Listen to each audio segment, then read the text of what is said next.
Good evening and welcome to Tucker Carlson Tonight. So as you can tell, even by the standards of a late October Thursday in a presidential year, there's an awful lot going on. Donald Trump and Joe Biden meet for their final debate tomorrow in Nashville, for example. In a normal year, that would be considered a very big deal. Presidential debates give voters critical information about the candidates in the days before an election. They used to be considered a good thing, an essential part of our civic life, but it's not anymore. This year, the Debate Commission has decided to cut the participants' microphones if they talk too much. So you won't be able to hear the people you're supposed to be voting for in a week and a half when they speak. That's an odd decision, but in a way it makes perfect sense given the moment. If there's a unifying theme on the left right now, it's that more information is bad. It's scary. Voters shouldn't know too much. They have no right to know. So stop with your imperious questions about what's happening around you. Questions about George Soros or mandatory flu vaccines or BLM's long-term agenda for your children. Stop. And above all, please shut up about Hunter Biden's laptop. Stop. Not another word about that. This is not a suggestion, by the way. It is an order, and it's been delivered by the most powerful people in the world. Silicon Valley billionaires, the news media, the federal spy agencies, even Borat himself. All of these people, every one of them wiser and much richer than you are, would like you to know that there is no reason to ask a single question about the documents on Hunter Biden's computer. And there are countless reasons not to ask. For starters, it's all Russian disinformation. It was planted by Vladimir Putin himself to discredit Washington lobbyists who honestly have done nothing wrong. The documents are also, quote, hacked material. That means that not only are they fake, but someone stole them. You want to be party to theft? Didn't think so. And while we're at it, you should also know that Rudy Giuliani could very well be a sex offender, and that means that Hunter Biden's emails cannot be real. You starting to get the picture here? No more questions, America. Curiosity killed the cat, if you know what we're saying. If you care to keep your social media privileges to live in this country, you won't say a word about the laptop. Just ask the New York Post what happens when you get uppity and start thinking the First Amendment is real. So that's where we are right now, October 21st, 2020, and it's all pretty amazing. It's instructive, too. What we've really learned is that the class system in this country is real, more real than we ever knew. If you're a member of the group that's in charge right now, you can do pretty much whatever you want. Jeffrey Epstein understood that early on. When you're on the right team, you can publish someone else's tax returns or private phone calls, and no questions will be asked. Is that legal? Who cares? Laws don't apply to you. You could literally broadcast your sexual fetish live on a Zoom call and keep your job at CNN. You went to Harvard. You're too important to fire. Relax. It's not like you're a prole or think that all lives matter. So those are the new rules. If you're on the wrong team, and many are, it can be frustrating to watch all of this because you know deep down that if you dared to behave like these people behaved, you'd be in very deep trouble. You can feel hopeless after a while. But then, out of the blue, something will happen to remind you that actually there is hope. Why? Because people this awful cannot rule this country forever. They're not capable of it. They are too arrogant. They're too stupid. How stupid are they? Stupid enough to let their hypocrisy show. In the end, that will be their undoing.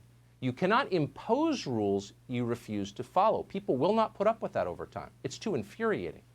And yet these people can't help themselves.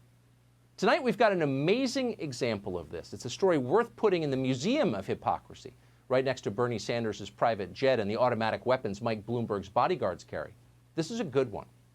The protagonist of this story, as is so often the case, is one Christopher Charles Cuomo, primetime anchor on CNN, brother of a sitting governor. Before we tell you the story, however, some context.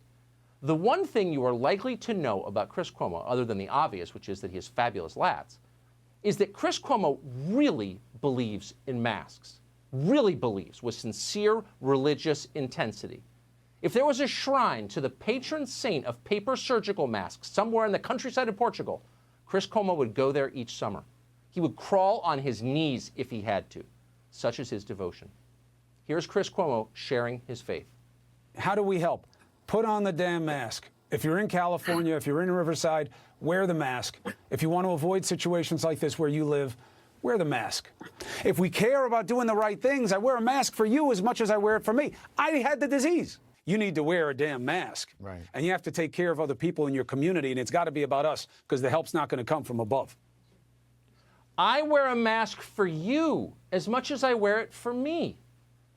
Whew. Chew on that for a minute. It's a powerful statement if you think about it. Shades of the Beatitudes, maybe the letter from Birmingham jail. It's deep. This man is suffering for us and for our sake, and all on a cable news salary. There's something holy about that.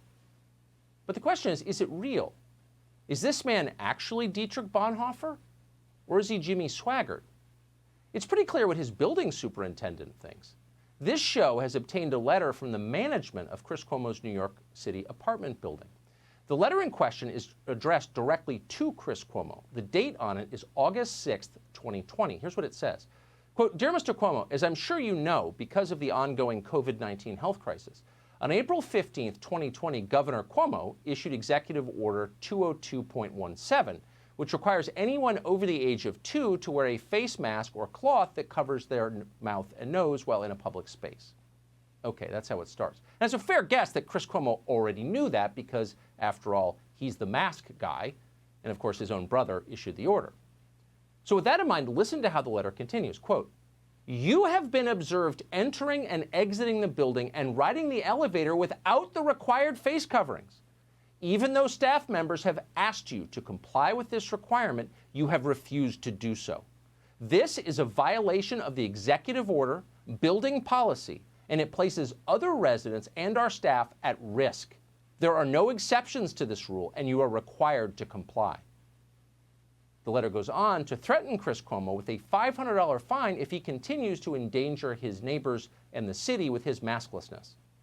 That's what the letter says. Let that sink in for a moment. Now, at this point, we can guess what you're thinking. This has got to be Russian disinformation. Vladimir Putin hates masks, obviously. He's Vladimir Putin. He's bad.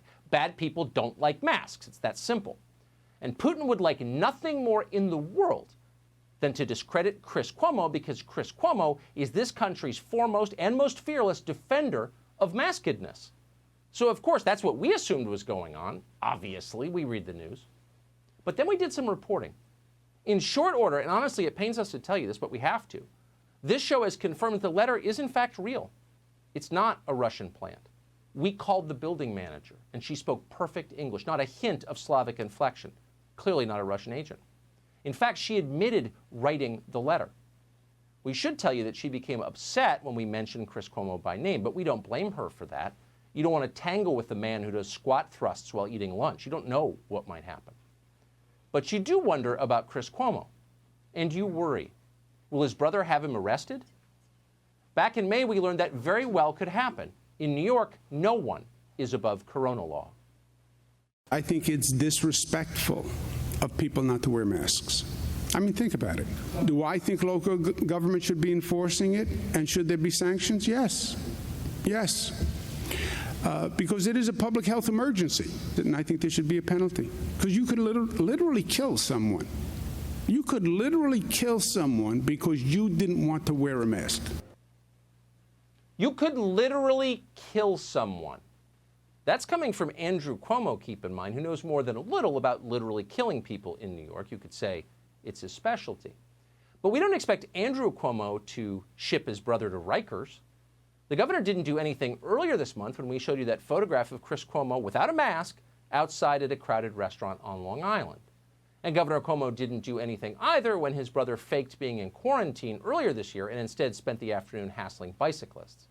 Chris Cuomo is a good person, so the idea is he deserves a fourth chance. Watch him make his own case.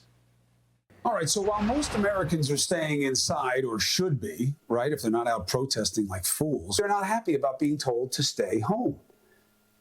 Staying home saves lives. And the rest of us should be staying at home for our mothers and the people that we love, and to keep us farther apart will ultimately bring us closer together in this cause. No matter where the virus goes, the way to stop it will always be the same. Our collective conscientious actions. Staying home. You know, you got to feel for the guy. We're mocking him, but let's take this to a deeper, more human level. Imagine being him. By day, there he is giving you more sermons about how you must wear masks. But by night, he's wandering maskless through his own building, endangering his neighbors. in ignoring demands that he put on a mask.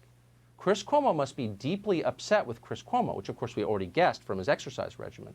It's not an exaggeration to say that Chris Cuomo is a man at war with himself. How will this end?